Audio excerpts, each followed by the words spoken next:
नमस्कार साथियों, स्वागत है सभी का। और एक बात मैं आपसे पूछना चाहती हूँ कि क्या आपके साथ भी ऐसा होता है कि आपने जैसे खाना खाया और खाना खाने के 2-2.5 घंटे बाद भी आपको खाना जैसा आपने खाया है वैसी ही डकार आ रही हैं, या आपने खाना खाया तो आपको अजीर्ण वाली डकार आ रही हैं, या आपने खाना खाया और आपको ऊपर की तरफ को गैस बन रही है। अगर ऐसी स्थिति आपके साथ आ रही है, इसका मतलब जो भोजन आप कर रहे हैं वो भोजन आपको पच नहीं रहा। और जब खाना हमें पचेगा नहीं तो उससे जो हमें प्राप्त होना है, जो हमें ऊर्जा मिलनी है, हमारे शरीर को उससे जो भी प्रोटीन, कार्बोहाइड्रेट या विटामिन जो मिलने वाले हैं वो हमें कहाँ से मिलेंगे? क्योंकि जब खाना पचेगा नहीं अर्थात वो पेट में क्या होगा? सड़ेगा, गैस बनेगी, पेट साफ नहीं होगा, कब्ज हो जाएगी। तो खाना जो भी हम खाते हैं उसका पाचन बहुत आवश्यक है।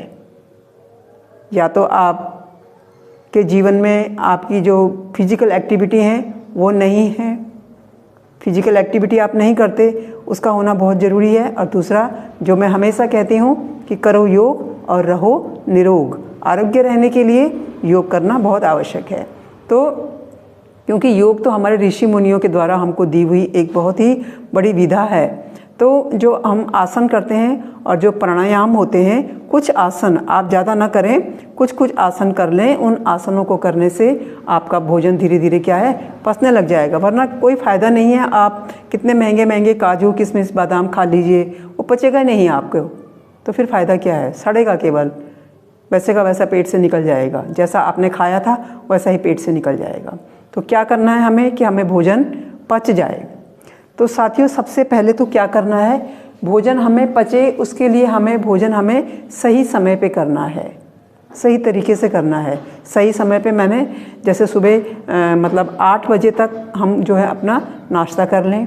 दिन में 12 से 1-1:30 बजे के बीच में हम अपना दिन का जो लंच है वो कर लें।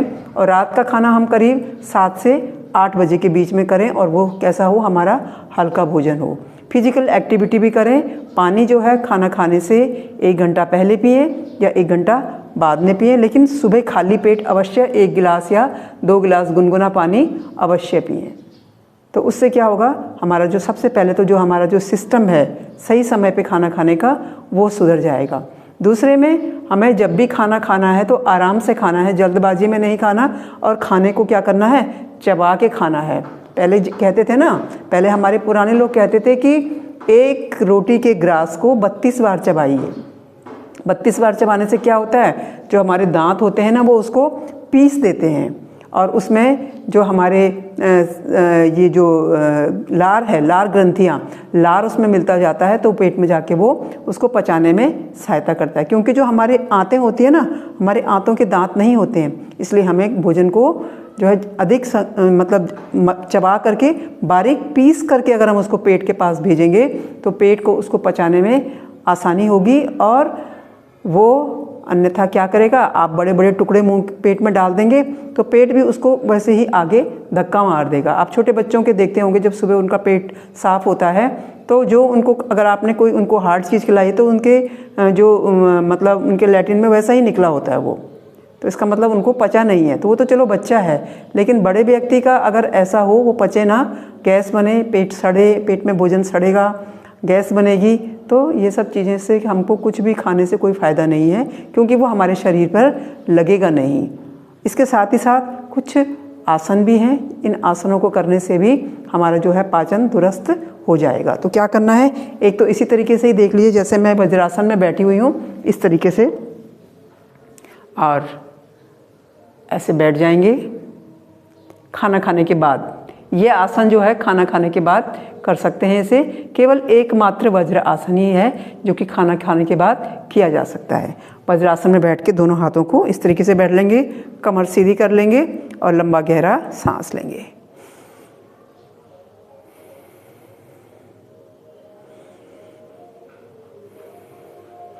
इसे कम से कम खाना खाने के बाद 4-5 मिनट जब आप बिस्तर में बैठते हैं तो इस तरीके से इसे कर लीजिए। इसके बाद ये तो खाना खाने की बात करने हैं, लेकिन बाकी जो आसन हैं वो खाना खाने से पहले के हैं, यानी कि या तो आप सुबह के समय करें या आप शाम के समय करें। दूसरा जो मैं अक्सर जो मैं लाइव में बताती भी हूँ, आपका बाल आसन। तो बाल आसन में भी वज्रासन में ही बैठते हैं आप। इस तरीके से पैरों को थोड़ा खोल भी सकते हैं। पैर खोलने से क्या होगा, आपकी जो स्पाइन है वो काफ़ी अच्छी उसकी स्ट्रेचिंग हो जाती है। आप इस तरीके से बैठ करके और कंधे सीधे कर लेंगे, दोनों हाथों को सांस लेते हुए ऊपर ले जाएंगे और सांस को रिलीज़ करते हुए धीरे धीरे आगे की तरफ आएंगे और हाथों को आगे की तरफ खींचेंगे और शरीर को पीछे, और पेट को थोड़ा भीतर की तरफ सिकोड़ेंगे।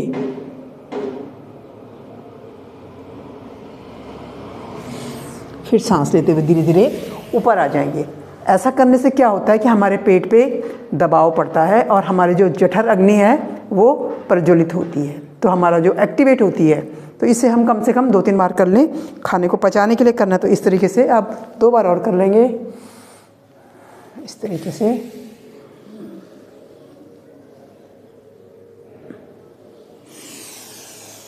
तो ये तो हो गया आपका बालासन, इसको डाइजेशन के लिए। दूसरा है आपका पश्चिमोत्तानासन। पश्चिमोत्तानासन भी जो है वो भी खाना पचाने के लिए बहुत ही मतलब महत्वपूर्ण है, लाभदायक है। दोनों पैरों को सीधा करके इस तरीके से बैठ जाएंगे और सांस लेते हुए ऊपर जाएंगे और कमर से नीचे की तरफ को झुकेंगे। अगर आप एकदम से मतलब ज़बरदस्ती तो करेंगे नहीं और एकदम से नहीं लग पा रहा है तो नहीं भी लगाएंगे, इतना ही लगा लेंगे।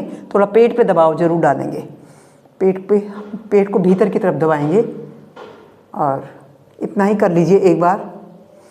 फिर ऊपर सांस लेते हुए, फिर नीचे और धीरे धीरे स्टेप वाइज, और अपने माथे को अपने घुटनों पे लगाने की कोशिश करेंगे।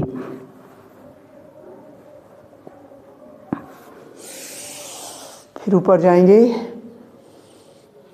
फिर नीचे,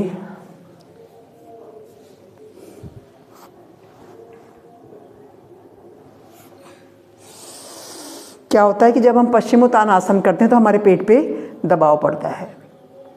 तो जो क्योंकि हमारा पाचन तंत्र है, यहाँ पे हमारी छोटी आंत है, छोटी आंत के भीतर जो होता है हमारा जो भोजन है वो सरल तत्वों में बदलता है। तो एक बार और कर लेंगे पश्चिमोत्तानासन।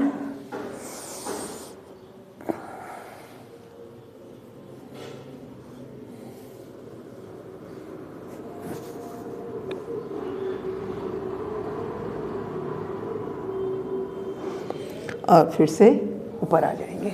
तो ये हो गया हमारा। इसको कम से कम आप, अगर आपसे पूरा नहीं लगता है तो कोई ज़रूरी नहीं है, आप थोड़ा थोड़ा करके लगा लीजिए इस तरीके से।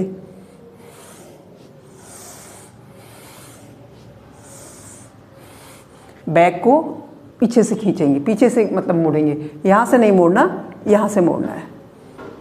1 2 3, धीरे धीरे आपको लगेगा कि फ्लेक्सिबिलिटी जो है वो बढ़ती जा रही है। तो इस तरीके से आपका जो है पश्चिमोत्तान आसन लग जाएगा।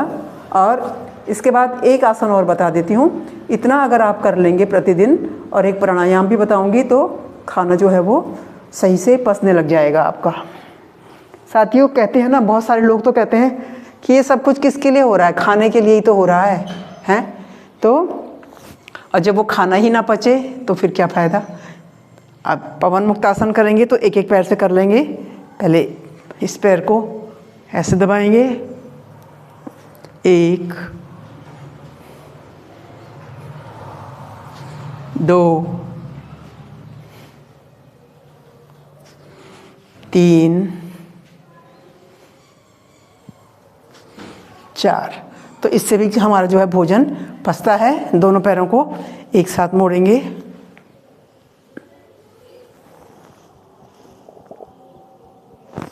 तो पवन मुक्त आसन, और इसके साथ साथ हलासन भी जो होता है वो भी भोजन को पचाने के लिए बहुत ही मतलब उत्तम आसन है। तो हलासन,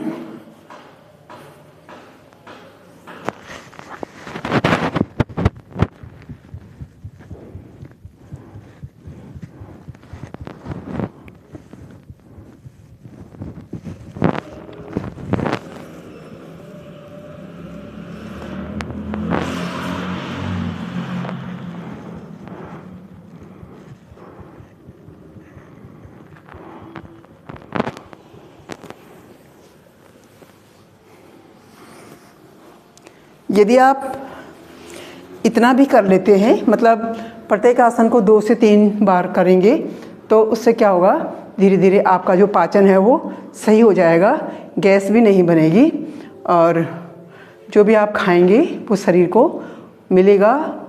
मतलब अगर सड़ेगा नहीं तो इसका मतलब उससे होने वाली जो भी हमें शरीर को मिलने वाला है वो अवश्य हमें मिलेगा। और इसके बाद एक प्राणायाम है, उसे ज़रूर करना है, और उसे सभी करते हैं, मैं भी रोज़ कराती हूँ उसको लाइव में, कपालभाति। तो कपालभाति तो आपको पता ही है, नाक से सांस छोड़नी है और पेट को भीतर धक्का मारना है, लेकिन कमर सीधी रखनी है। वज्रासन में भी कर सकते हैं आप इसे, और सुखासन में भी कर सकते हैं। तो चलिए सुखासन में ही कर लेते हैं।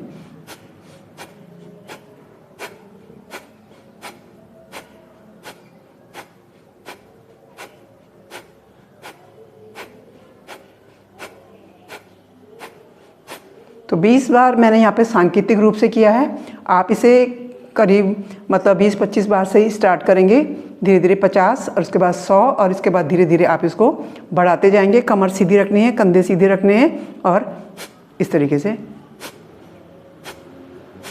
तो यदि आप इतना भी कर लेते हैं तो जो आपका पाचन है वो बिल्कुल धीरे धीरे मतलब दुरुस्त हो जाएगा। जो भी आप खाएंगे वो आपको पचेगा और गैस भी नहीं बनेगी, क्योंकि गैस बनने से आदमी बहुत परेशान होता है, और कब्ज होने से भी बहुत परेशानी होती है। मतलब तकलीफ़ तो कोई भी हो, परेशानी ही देती है।